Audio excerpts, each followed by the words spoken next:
With so many red shirts, it's a little hard to spot certain people.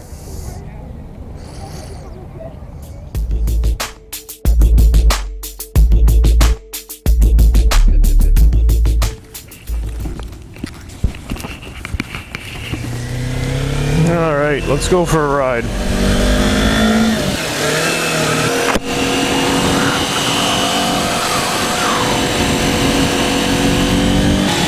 Just heading out from the 3 kilometers for Three Fathers memorial run here. Tracy was taking part in it again.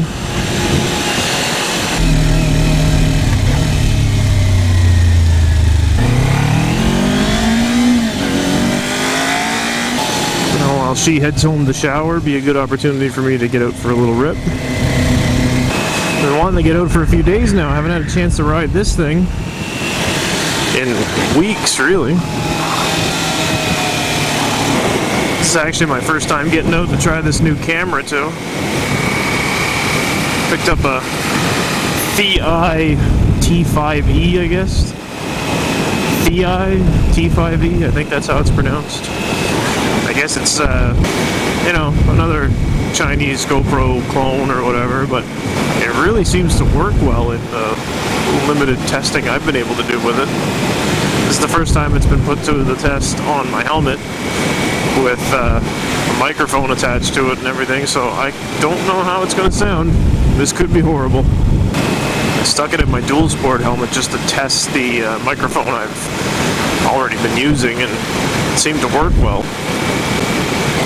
Some of my immediate complaints about the camera are that there's no front-facing screen right here, so you can't really see any information besides a blinking LED light to have an idea what the camera's doing at any given time. The camera has a screen on the back side of it, and they kind of assume that whenever you're using this thing, you're going to be, you know, staring at that screen or being able to see that screen. And when it's on a motorcycle helmet, that's just not possible. So you don't know what it's doing at any given moment. So, and that would be fine. You don't really need to know what the camera's doing for the most part, but if I just reach up and hit the shutter to begin recording a video, well, all that does is turn the screen on. I have to hit it a second time to make it start recording the video. So after you record for 30 seconds, and 30 seconds is the minimum amount of time the screen can be on for, then the screen's going to shut off again, and it's going to continue recording that video. So to stop recording that video, then you have to hit the button again to turn the screen on, and then hit it again to stop the recording. Now, you know, in normal use, when this thing is in your hands, walking around with it, not a big deal. It gets kind of annoying though on the bike, because you've got to, like, you know, stare at your mirror and try see that LED light to get an idea what this thing's doing. But it comes with a remote, and with the remote it has one-touch recording. No matter what the screen is doing, if you hit the shutter button on the remote, it'll start and stop the recording. So that's good. You can maybe like attach it to your wrist or something. That's kind of a minor inconvenience though. If it turns out this thing works well, it's still worthwhile, I think. So I guess we'll have to just see if it does.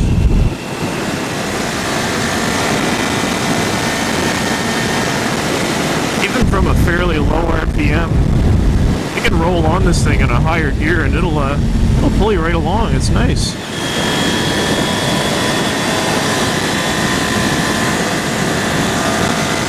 There's certainly nothing wrong with the handling either.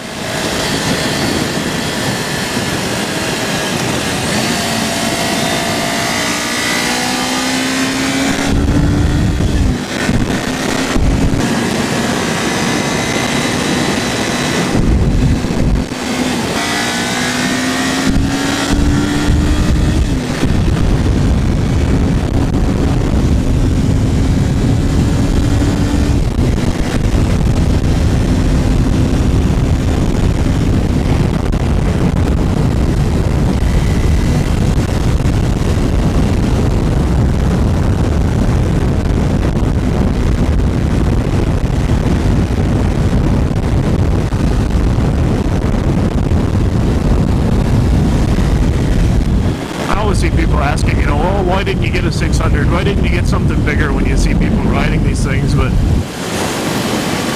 you know, I've got a ZX-10 sitting at home right now.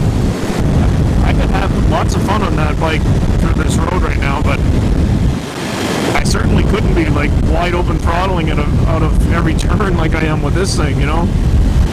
It's a different kind of fun. It's really fun to take a small bike and push it. You know, I've been riding for a while, years and years, but I'm not naive enough to think that I can take that ZX-10 and push it to its limit or anywhere near it.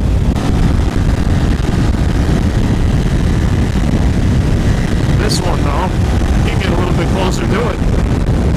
I guess the old saying's true, it's fun to ride a slow bike fast. Oh yeah, the camera too. But did I mention that it's really annoying pushing the button twice to start and stop videos? Yeah, that's a big issue. I'm really noticing it more and more as this ride goes on. My GoPro that I usually use is, you know, it's getting dated. It's a GoPro Hero 3 Silver, I think. So it's not really a fair comparison because that thing's getting old. But, you know, this one, as far as video quality, has got it beat big time. This will do 4K. I'm not really interested in 4K, but it'll do it. But the big one that it'll do, that I can't do with my GoPro, is 1080 at 60 frames per second. I think the Hero 3 Black did it. My Silver doesn't. And of course, you know, the Hero 4 and up, they all did it. I think that's probably the best quality for this type of video, just for screwing around on a motorcycle like this. If you can do 1080 60, that's perfect. Even the 720 60 that I usually do with the GoPro it's not bad by any means.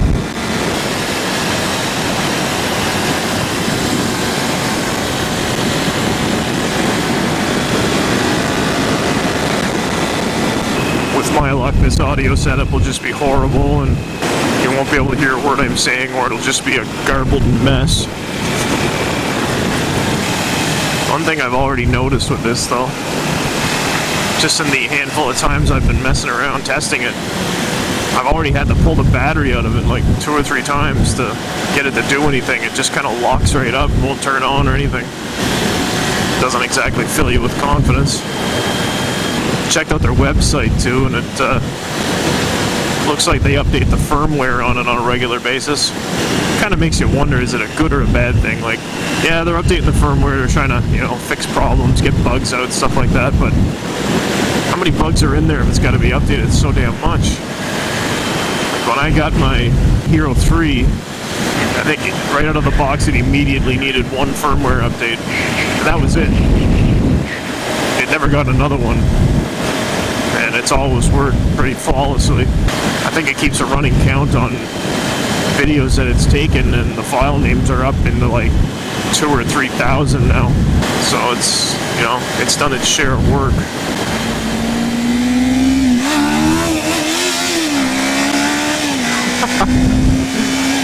It picks up the front wheel quite easily in first gear.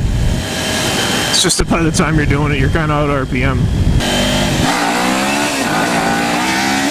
Been messing around with it a little bit, and it'll actually clutch up in second gear pretty well too, but it's just that, you know, I suck at clutching wheelies, so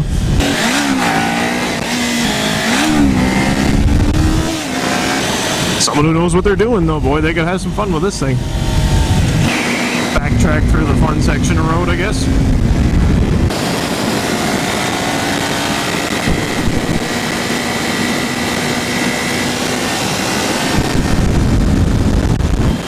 One thing that's kind of limiting me right now is that until I decide if I like this camera or not, I haven't really purchased any extra batteries, so we've got one to work with.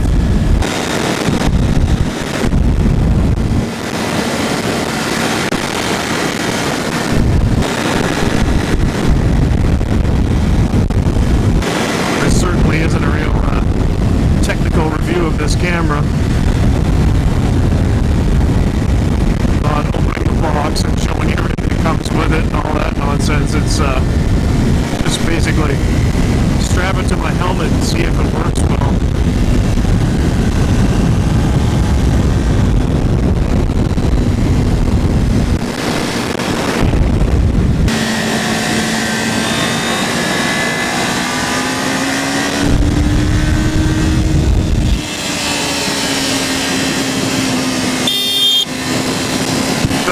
on your side of the fucking road.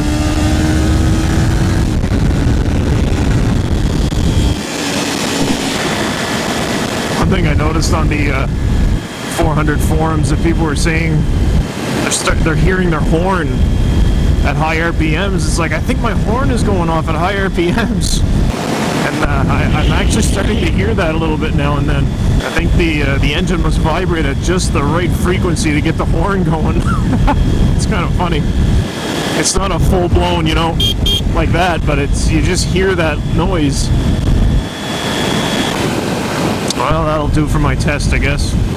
Tracy's had time to get home and shower, and we'll be heading out for another ride this afternoon, I'm sure. Maybe that'll give me a few minutes to go home and see if any of this video and audio is worth a damn. So again, if you're still watching at this point, go ahead and subscribe to the channel, why don't you? You made it this far, why not stick around? And I'll see you on the next one.